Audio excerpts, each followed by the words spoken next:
Gino Groover is a third baseman in the Arizona Diamondbacks organization. He is a product of MLB Develops. And Gino, good enough to join us here inside Studio K for Hot Stove. Thanks for joining us. Good to see you. I appreciate you guys having me. Yeah, my first time here.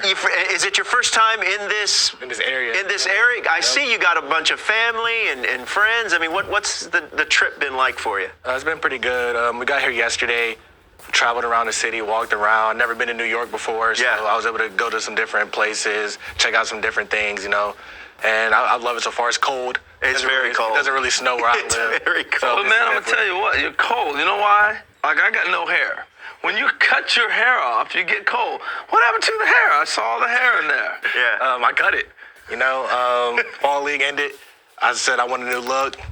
Clean up a little bit. Just be professional about everything I want to do, so I decided to cut it. You, as I said, you're a product of MLB Develops. How has that effort and that organization and the people that worked with you, how did that help your development and ultimately get you to where you're at right now? I mean, with MLB Develops, you're around people who have done it at a high level. Yeah. And sometimes those are the people you need to be around. They can show you the ropes and the things you need to be doing and the things you need to work on. And also it teaches you that mindset that you need to have in order to make it.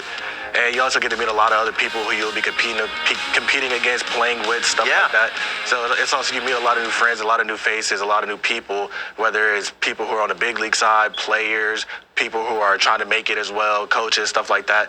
It introduces you to the world of baseball. A lot of people don't get to see. I think it teaches you the ropes, and it helped me a lot. Yeah, I would say the big thing too is you talked about and touched on friendship and being able to talk with certain players along the way. How's your journey going? How you doing? Yep. Is there anybody that stands out? Do you think back that you developed a friendship with through Develops and you've talked with through the years? I remember when I was there, I've been around people like Kevin Kilpatrick with the Braves, and a lot of different people. Like, obviously, like being from Georgia, I'm around a lot of people from Georgia. So Cam, Drew Jones, people like that. And Drew's also in our organization. So when I got drafted, he reached out to me, stuff like that, and I reached out to him. And that helps. I broke my wrist this past year. He checked up on me and stuff like that. He always asked me when I was coming back, what my timetable and stuff was looking like. And like as a baseball player, it's a long grind. Yeah. And it's tough to take that struggle by yourself. Just having a support group, especially with me, I'm on the West Coast, being from Georgia, so I'm away from my family and stuff like that. So just having people you could express those feelings to, maybe, talk about, just, get it off your chest sometimes. That's all you need to do. It's just like that.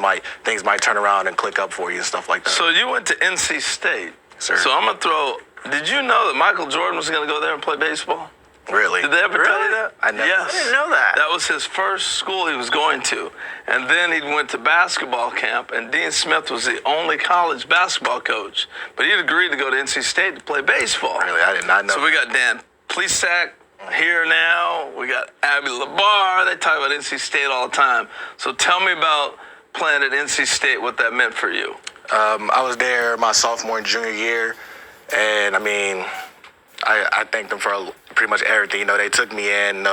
Like I said, I was really going to a JUCO. And you went to Charlotte for your freshman year, right? I went to Charlotte. Man, you can hit, bro.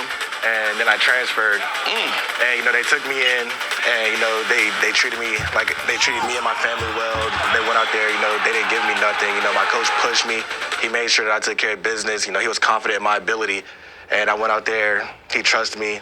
And I was. You still rocking the colors too, man. There we go. I don't think I could ever switch up again.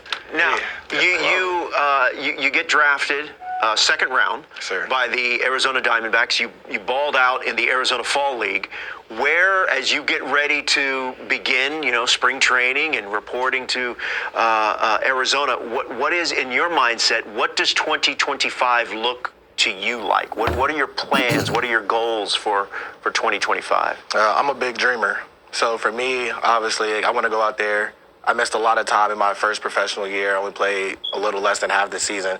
So with a full year under my belt, I want to go out there, be myself, play my game, get into a rhythm early on. And for me, I want to go out there. I want to push the envelope. Essentially, for me, the dream is to make the big leagues next year at some point. And I think that's the goal of every player. Obviously, time will tell, but if I don't put it out there, if no one else if I don't believe in myself, I can't expect other people to expect me to do it as well. So, I'm confident in my ability. I just want to go out there and perform. Well, and the fall league gives you a little test of where you're at. Yeah. It gives you a chance to play against the top prospects. Sir. And measure yourself. How do you feel like you measured up after looking back at the fall league? I mean, I think I played pretty well. I played 3 different positions there. I hit pretty well. I mean, obviously, I could go back and critique every single game or whatever it may be, but at the end of the day, baseball's a hard game, and stuff like that. And for me, I mean, I ended the season on a good note. I went into the fall league.